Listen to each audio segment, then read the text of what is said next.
I mean, there was a comedian, Patton Oswalt, he told me, I think the worst part of the Cosby thing was the hypocrisy. And I disagreed. You disagree with that? Yeah, I thought it was the raping. For my money, Norm MacDonald is not just one of the funniest people alive, but one of the funniest people to ever live. What's something people don't know about you? I'm a deeply closeted gay guy. No kidding. Well, I'm not coming out, though. Wait a minute. What are you revealing here today? I'm not revealing anything. I'm saying I'm deeply closeted. Well, that means you're gay.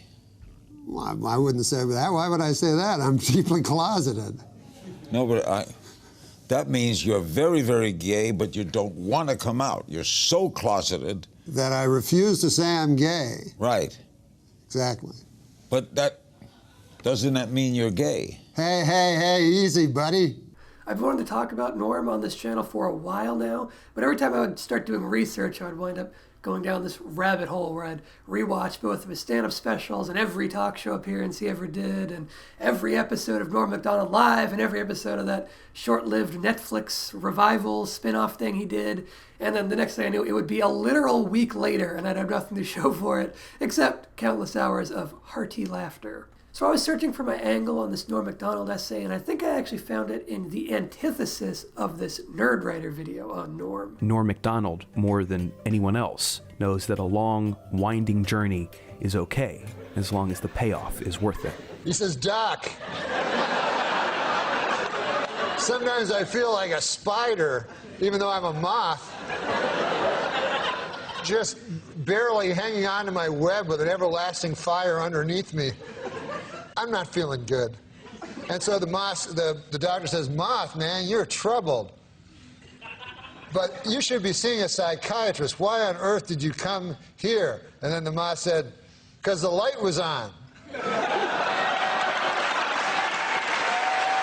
And I'm not trying to throw any shade Nerdwriter's way, but he sums up the thesis of his essay as, a long, winding journey is okay as long as the payoff is worth it. Now, sorry, Nerdwriter, but I completely disagree. In fact, I think it's the exact opposite of that. With Norm's long-winded jokes, it's all about the journey, not the destination. Norm's punchlines often don't matter at all, in my opinion anyway. Now, don't get me wrong, Norm is obviously a master of punchlines, when that's the goal. Germany, in the previous century of the early part, they decided to go to war. And who did they choose to go to war with? The world.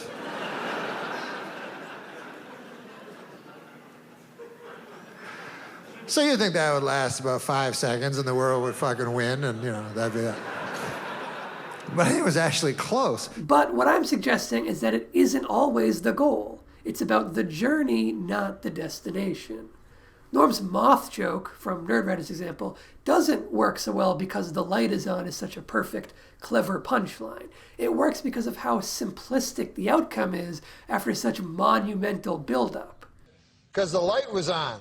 It works so well because of all the extraneous details, character building, and dramatic stakes that Norm sets for circumstances that do not at all matter in the context of the joke. He goes, I go to work for Gregory Linovich, and all day long I work.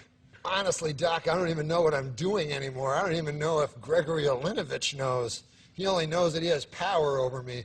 At night, I sometimes wake up and I turn to some old lady in my bed that's on my arm. A lady that I once loved, Doc. I don't know where to turn to. My youngest, Alexandria. She fell in the cold of last year. Mm-hmm. The cold took her down, as it did many of us. And my other boy, I no longer love him. Mm-hmm. As much as it pains me to say, when I look in his eyes, all I see is the same cowardice that I catch when I take a glimpse of my own face in the mirror. If only the cowardice was stronger, then perhaps I could bring myself to reach over to that cocked and loaded gun that lays on the bedside behind me. It works so well because of the build-up to payoff ratio. Because the light was on. But perhaps even more importantly, this moth joke setup and punchline at its core level does not originate with Norm MacDonald, even though you might see it frequently attributed to him online. I have a joke. You mean like a street joke? Like a real Street joke? You mean like an actual joke? Well, I mean, like the Like a moth guy walks joke into a or bar. a Dirty Johnny joke. Yeah, I don't make up those jokes. This is startling information. Oh, you didn't know that? No, I thought you come with these things written down on paper, right? No, but you, like the moth joke, for instance. Colin Quinn told me that joke, and he said, have you ever heard of the moth joke? Meaning it was a famous joke. I was on the Conan O'Brien show, and I was going to do one segment, and at the end of the segment, he said, we'll be right back with more Norm. And I'm like, what the fuck? I remember that Colin Quinn joke, and which is about a 20-second joke, So I said, how long is this segment? Hoping he'd say 20 seconds.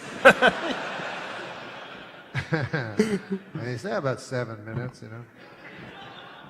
So I made the joke 7 minutes long. This moth joke is a classic joke that has existed for decades, long before Norm ever told his version on Conan. No, Norm MacDonald invented this amazing thing that I've never seen anybody do before or since. It's kind of like he split the atom. It was that revolutionary. Norm would come on and he would, instead of telling you a real story, like if I had you on the show and you're like, hey, Bill, tell me, and remember I was living in Chestnut Hill once and you would tell a real story about what happened to you in your life. Norm tells old jokes as stories that happened to him. It's the kind of joke you'd find in one of those corny 101 kids jokes books. Do you write with your right hand or your left hand? My right hand. That's funny. I usually use a pencil.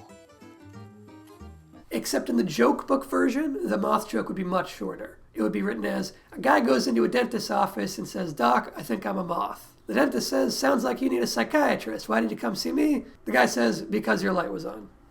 That's the whole joke, in essence. Those are all of the pieces that are needed for this setup and punchline. What Norm is doing is taking a cheesy punchline and keeping it intact, unchanged, while protracting the setup as much as humanly possible. That's what's funny about it, not the punchline itself. This is what the classic version of the moth joke looks like written out. And this is what Norm's version looks like written out. By adding so many extraneous details to the setup, Norm is able to generate multiple laughs along the journey, while building up higher and higher expectations for the eventual destination that it can't possibly meet. And that's part of the fun. If you were to map out the emotional arc undergone by the listener of the classic moth joke, it would look like a flat line for the setup with a little blip for the punchline. But the way Norm tells the joke turns that flat line of a setup into an EKG of constant beats and pulses. The punchline doesn't hit so hard at the end because it's a great punchline. It's really not. But the destination hits so hard because it's a reversal of the journey. Norm shifts effortlessly from the depths of human depression into a corny punchline that plenty of people have probably heard before. It's not even Norm's punchline, but he makes the joke overall his own through the delivery. Norm's contribution to the joke is all of the sidetracking and digression. Norm's contribution to the joke is the journey. It's a destination we've visited before, but we've never taken the crazy-ass sidewinding path that Norm brings us on to get there. And this is far from being an isolated incident. Just look to Norm's Kitchener-Leslie story, where he spends almost 6 minutes bringing you on a journey. This journey is set during the Great Depression. It stars Norm's Uncle Hector as he rides the rails as a railroad bum searching for work all across Canada. We learn about the railroad cops and how tough they were, tougher than real cops.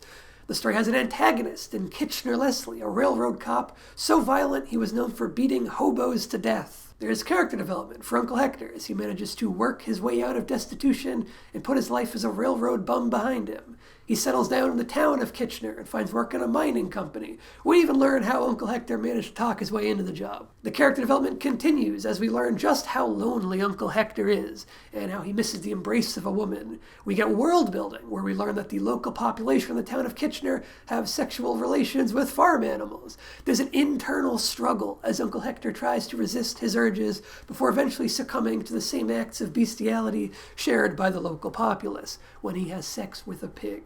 And none of that matters, because the punchline boils down to... That's Kitchener-Leslie's girlfriend. A guy's girlfriend looks like a pig. That's the punchline, plain and simple. You can get to that punchline so much more efficiently. You could reach that destination so much quicker. But with Norm, it's not about the destination. Is it a great punchline? No, of course not. But the moment as a whole is hilarious because of that journey.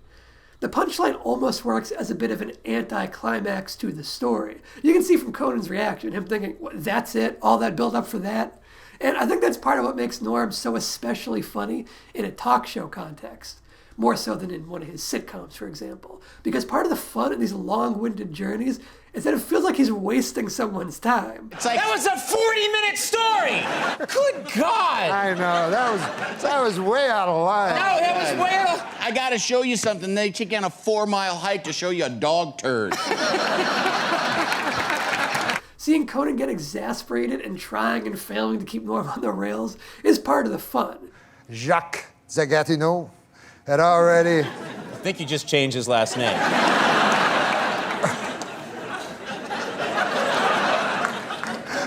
Well, you know, a man grows. The way Norm tells a joke is such a drastic change of pace from all other comedians that he completely alters the rules of the talk show game. I would tell about my wife, what a battle axe. Battle axe? I mean, no one's called their wife a battle axe since 1945. Listen, come.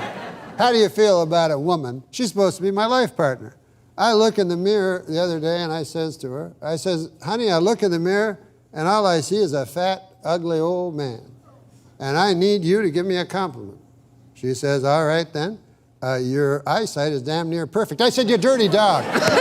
This idea of taking an old, pre-established joke and putting his unique spin on it is something Norm has done throughout his career. Just take his roast of Bob Saget, for example, where Norm did nothing but put his spin on terrible old jokes. Bob, you have a lot of well-wishers here tonight, and a lot of them would like to throw you down one. A well. They want to murder you in a well.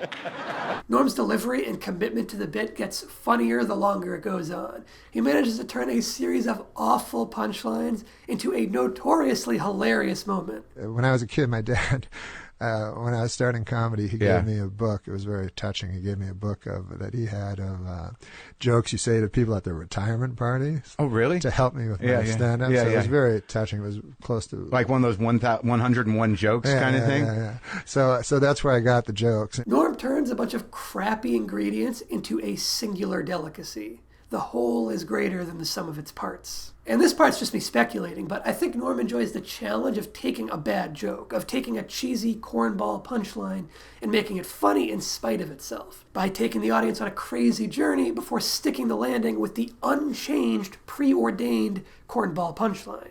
And it's a challenge that he has succeeded at repeatedly. No one else does it.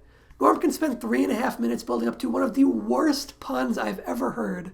So he was feeding these baby dolphins, you know, and I said, I'm ashamed of you, Jacques Zagatino. You could have done so many great things. And he said, well, I think I'm serving a youthful porpoise. Now, I believe that...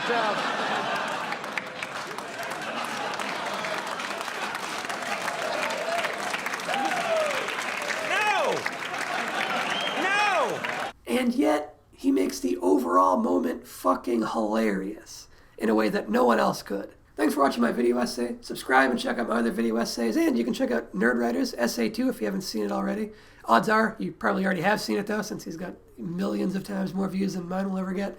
I think it's a good video, even though I disagree with that one point. And if you're at all interested, you can check out my novel, The Fall of Polite. It's a brutal post-apocalyptic tale of survival and revenge set in a freshly lawless New England in the dead of winter. There are links in the description to learn more about that. It's available on Kindle or in paperback. And if you do check it out, be sure to leave a review on Amazon and on Goodreads. It helps out, and I just love hearing what people think about the book. I'll see you next time. Bye. And he would insert wool doused with lighter fluid into his own anus and set it alight for his own enjoyment.